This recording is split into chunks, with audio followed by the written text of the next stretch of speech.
सावळ्याची जणू सावली या मालिकेचा आजचा भाग फार इंटरेस्टिंग आहे, कारण की ऐश्वर्याने अस्मीचा मोठा गेम केलेला आहे. त्यामुळे अस्मीला सर्वांसमोर अपमानित व्हावं लागलं आहे. त्याचबरोबर तिलोत्तमाचा ओरडा देखील खावा लागला आहे. तर मित्रांनो, मालिकेमध्ये झाला असं आहे की अस्मी ही तिच्या रूपाने सारंगला मोहित करण्याचा प्रयत्न करत असते. ज्यावेळेस सारंग तिच्या रूममध्ये जातो, ती जवळीक साधण्याचा प्रयत्न करते, पण सारंग तिला दूर लोटतो आणि तिला सांगतो की बघ, आता तू तुझे लिमिट क्रॉस करू नको, अन्यथा मला तुला या घरातून हाकलून द्यावं लागेल.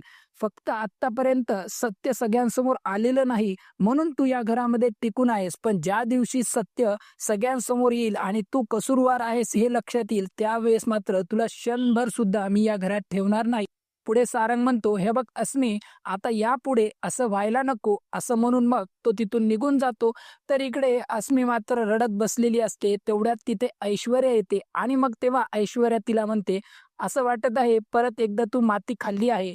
तेव्हा अस्मी रडत म्हणत आहे की बघ ऐश्वर्या, मला तर काहीच समजत नाहीये, सारंग माझ्यासोबत असं का वागतोय. माझ्या रूपाचा त्याच्यावर काही सुद्धा फरक पडलेला नाही. या उलट तो मला खडे बोल सुनावून इथून निघून गेला आहे.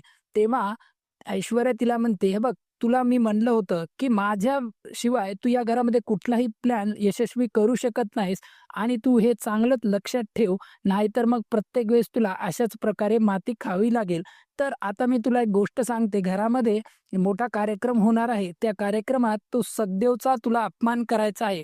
जशी संधी भेटेल त्याचा अपमान करशील तर सावली मात्र चिडेल आणि काहीतरी चुकीचं पाऊल उचलेल, त्याचाच तुला फायदा घ्यायचा आहे. मग त्यानंतर ऐश्वर्या तिथून जाते आणि मग अस्मी ठरवते, हे बघ ऐश्वर्या, आज जरी मला तुझं ऐकावं लागत असेल, पण ज्या दिवशी सारंग माझ्या ताब्यात येईल त्या दिवशी मात्र मी तुला धडा शिकवल्याशिवाय राहणार नाही.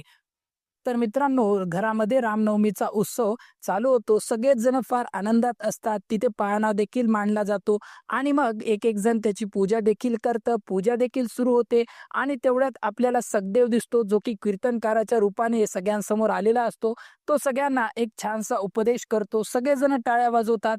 त्यानंतर आपण बघतो सगळेजण दर्शन घेतात आणि मग ज्यावेळेस सावली ही तिथे दर्शन घेण्यासाठी जाते, ती आपल्या मनातील इच्छा व्यक्त करते की या घरात यावर्षी तरी पाळणा हालू दे. असं म्हणल्यास क्षणीच देवाचं फूल तिथे पडतं. तेव्हा पुजारी म्हणतो की अरे वा बाळा, तुझ्या मनातील जी काही इच्छा आहे ती लवकरच पूर्ण होणार आहे. हे बघितल्यानंतर मात्र अस्मी तिच्याकडे बघते आणि मग सारंग त्या पुजाऱ्यांना सोडायसाठी बाहेर जातो.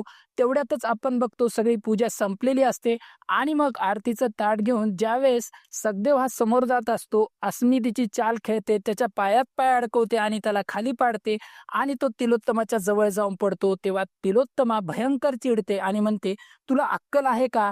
तुझी लायकी तरी आहे का या घरात राहण्याची? अरे, तुमच्यासारख्या लोकांना या घरात काय कुठेच ठेवायला नाही पाहिजे. तो एवढा चांगला कार्यक्रम आणि तू हे काय अनर्थ करून ठेवला आहेस? तुला साधं चलायची अक्कल नाहीये का? असं म्हणून ती त्याची लायकी सुद्धा काढते. हे बघून मात्र सावलीला भयंकर राग येतो. तेव्हा सावली म्हणते, हे बघा तिलोत्तमा मॅडम, आत्ता सखदेव दादाची काहीही चूक नाही. त्याची काहीही चूक नसताना तुम्ही त्याला रागाच्या भरात एवढं काही बोलताय, त्याची गरिबी काढताय, त्याची लायकी काढताय. पण मी तुम्हाला खरं सांगते की हे जे सगळं काही झालं आहे ते अस्मीमुळे झालं आहे. ज्यावेळेस सखदेव दादा तुम्हाला आरती द्यायसाठी येत होता, त्यावेळेस तिने त्याच्या पायात पाय अडकवला, त्यामुळेच तो खाली पडला.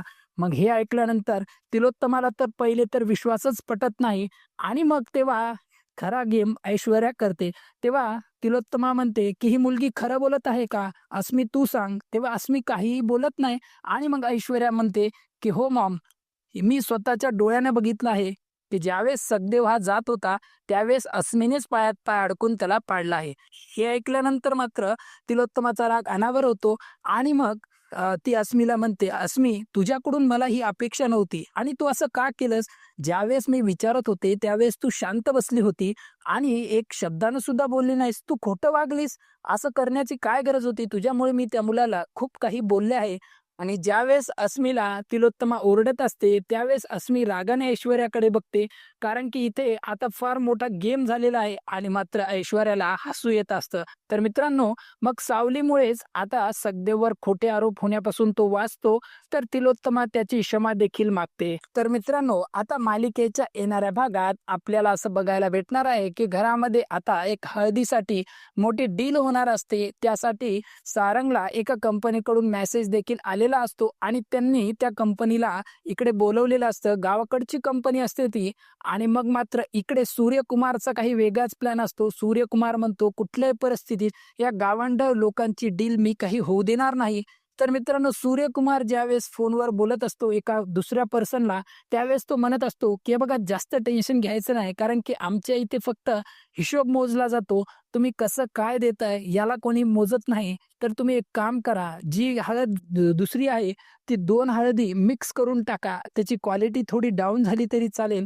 तर हा घोळ करायला काही हरकत नाही." तेव्हा हे सगळं बोलणं मात्र अमृता ऐकते आणि अमृता म्हणते, "काय? हलक्या दर्जाची हळद तुम्ही आता आपल्या ह्याच्यामध्ये मिक्स करताय आणि हे जर कोणाला कळालं तर?" तेव्हा सूर्यकुमार तिला म्हणतो, "हे बघ, तू जर तोंड उघडलं तर मात्र तुझं काही खरं नाही." आणि मग मित्रांनो, आता मालिकेमध्ये पुढे मोठा वळण येणार आहे, कारण की सूर्यकुमारने जो मोठा घोळ करून ठेवलेला आहे तो मात्र आता सगळ्यांसमोर येणार आहे. तर मालिकेचे असेच अपडेट मिळवण्यासाठी आमच्या चॅनलला सबस्क्राईब करून ठेवा. आता भेटू पुढच्या व्हिडिओमध्ये. जय हिंद, जय महाराष्ट्र.